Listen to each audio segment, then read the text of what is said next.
J'ai eu mon bac avec 10,2, donc vraiment ric-rac. Quand les profs, je leur disais que je voulais faire médecine, ils me riaient un petit peu au nez.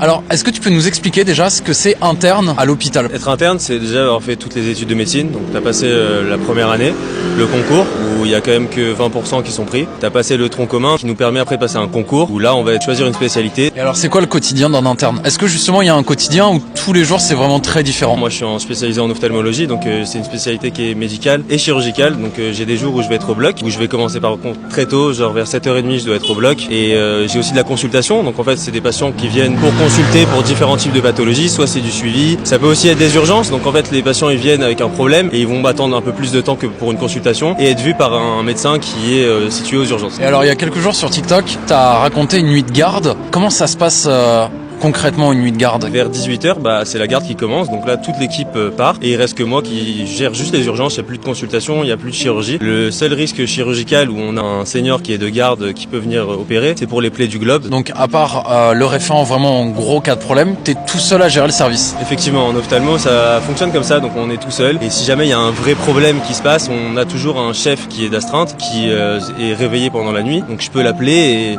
à tout moment il peut me répondre et me donner des conseils sur ce que je dois faire si jamais j'ai une hésitation ou un doute. Est-ce que t'étais stressé avant la toute première nuit de garde? Alors évidemment j'étais stressé, mais après j'ai plein d'autres internes qui sont avec moi, qui m'avaient un peu briefé sur comment ça se passait, les notions qu'il fallait savoir. Après je pense qu'évidemment il faut être humble, il faut parfois se dire qu'on peut pas tout connaître. On a toujours notre chef qui est là et qui peut nous soutenir et si jamais vraiment on sait pas, il pourra toujours nous aider. Quand tu dis par exemple à l'école, au lycée, tu veux être médecin et si ton dossier suit pas forcément, souvent les gens ils te rient un peu au nez ou ils disent mais c'est impossible. Tu trouves qu'on est vite découragé aujourd'hui? Alors moi j'ai été très vite découragé moi dans toute ma scolarité, j'étais vraiment pas très scolaire. Quand je disais que je voulais faire médecine, ils me disaient tu y arriverais jamais. Moi j'ai eu mon bac avec 10,2, donc vraiment ric-rac. Quand les profs je leur disais que je voulais faire médecine, ils me riaient un petit peu au nez. Et quand je suis arrivé en médecine, c'est vrai que j'avais pas la bonne méthode de travail, que j'ai mis un peu de temps à trouver, mais quand je l'ai eu et c'était vraiment ce que je voulais faire, je me suis donné à fond. Donc je pense que quand on veut vraiment quelque chose, qu'on s'y donne à fond, peu importe ce que les gens peuvent dire, on peut y arriver.